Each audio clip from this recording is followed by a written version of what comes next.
Paniguradong manghihinayang ang Yokohama dito. Koshigaya Alpas coach bilib sa nakita sa practice. Ganda ng plano para sa Pinoy big man this season. Yan ang pag-uusapan natin for today's video.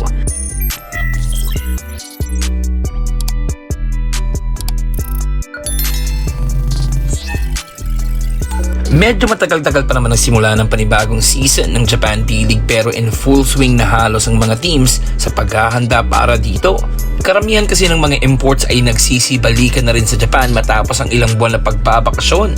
Lahat din ng ating mga Pinoy imports ay nasa Japan na ngayon upang magsimulang mag-training with their old teams at yung iba naman ay nasa bagong teams na medyo malaki-laki ang adjustments na gagawin kagaya na lamang nila Manong Keep, AJ Edu, Ray Parks at syempre ang ating batang si Kai Soto na nasa Koshigaya na. Kagabi ay pinasilip rin ng Alpas ang kauna-unahang practice ni Kai Soto with the team at dito ay unang beses niya na rin na-meet ang kanyang mga magiging bagong kakampi at ang kanilang head coach na kitang-kita kung gaano ka-excited na ma-meet ang ating bata. Kung solid ang nakita natin na version ni Kai Soto with Yokohama B Corsairs last season, ay siguradong mas solid pa ang makikita natin sa kanya this upcoming season sa bago niyang kupunan dahil dito ay siguradong hindi malilimitahan ang kanyang playing time at mamamaximize talaga ni Kaiju ang kanyang full potential.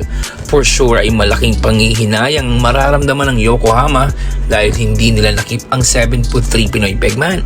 Excited na rin si coach sa mga posibleng maitulong niya sa bata natin upang mailabas ito ang kanyang full potential as a basketball player na nakita na natin ang patikim last Olympic qualifying tournament sa Latvia. Dito kasi sa Koshigaya ay posibleng si Kaiju ang magiging sentro ng opensa nila dahil na rin sa size advantage nito sa ilalim at makilang beses na rin nating nakita na tinake advantage nilang dalawa ito ni Yuki Kawamura sa Yokohama.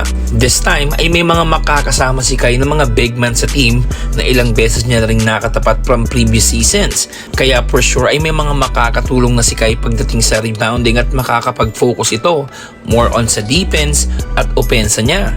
Pag-amin pa ni coach ay napabilib siya sa nakita niya sa practice sa bata natin dahil sa laki nito ay very agile nga itong gumalaw at for sure mapapakinabangan nila ito ng husto this upcoming season. Baka nga i-design nila yung mga plays for Kai kagaya ng setup na ginagawa lagi sa kanya ni Yuki Kawamura sa Yokohama na sobrang hirap pigilan once nasa ere na ang bola at idadakdak na lang ni Kai. Bigger bodies ang mga makakasama ni Kai dito sa Koshigaya kaya kung balyahan lamang ang usapan ay may mga makakatulong na si Kaiju.